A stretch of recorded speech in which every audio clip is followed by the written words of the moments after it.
All right, welcome back to Expand or Not Expand, the Toronto Island Airport. The proposal has divided our city. We're joined by Robert Deluce, President and CEO of Porter, and Chair of No Jets T.O, Anshul Kapoor. Gentlemen, thank you so much. This isn't going to be violent because you two go way back, don't you? I think the first time we met was April 17th on Gold Hawk Live. Right, but you sit on the different sides of the fence. So, Robert, I'll start with you. What do you think when people call this a short-sighted plan?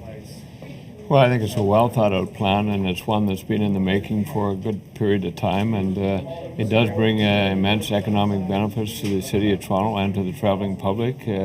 It's a very quiet aircraft, comparably quiet to the Q400. You can operate in and out of that airport with a very modest extension of the runway without impacting boaters, and it really, in every respect, it's a good formula. And so you're not buying it, right? No, of course not. I don't think citizens of Toronto are buying it either. The last forum report clearly shows that as time goes by, the support is with us rather than Mr. Deluce. And that's why in April, he wanted the decision by July.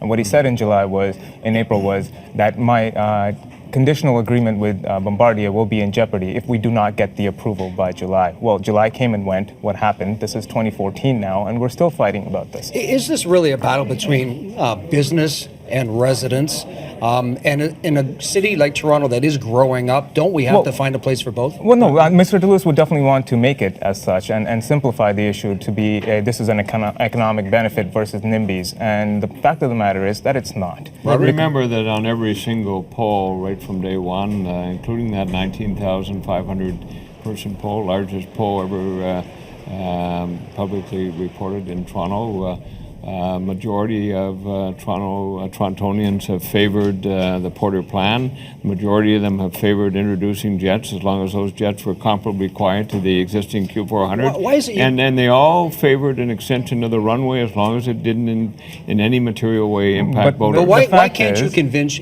each other of your argument? The reason we can't convince each other is quite simple. Mr. Deluce wants to increase his business and his business only, and we want to look out for the city as a whole from 30, 40, 50 years from now. What Mr. Deluce is proposing is a gardener on our waterfront. Robert, why does it not work right now? You have a healthy business right now with business class coming in. Why does it not work right now? It works very well right now, and but our passengers have told us that they like Porter. They like the short haul regional service that we're providing, but they would like to go to places like Vancouver, Calgary, Los Angeles, Florida, and the Caribbean. And they'd like to be able to do that at the same affordable pricing and with the same high level of passenger comfort and service.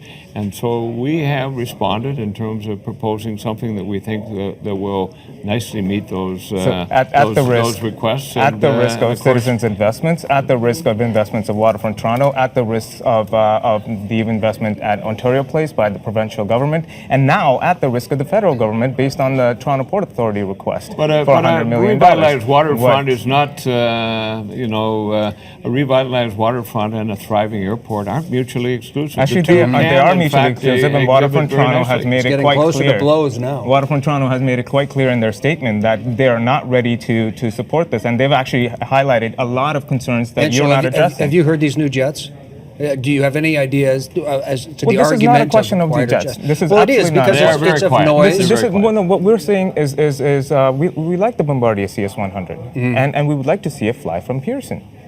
This is a question, not our fight is airline agnostic. But it's about being disturbed as a resident on the front actually, of Toronto. No, it's way more than that. It's about being disturbed as a resident of Toronto and the vision of Toronto that is being built. We are a waterfront city first and foremost, but for decades on end, we have blocked ourselves from the water. And we've had an airport for we carried our 10 million passengers the other day, and we have a lot of passengers that disagree with this gentleman on my left. Keep the airport as is, and keep it as is, and if you want to expand at Pearson. I'm glad we got this sorted out. Thanks very much, gentlemen.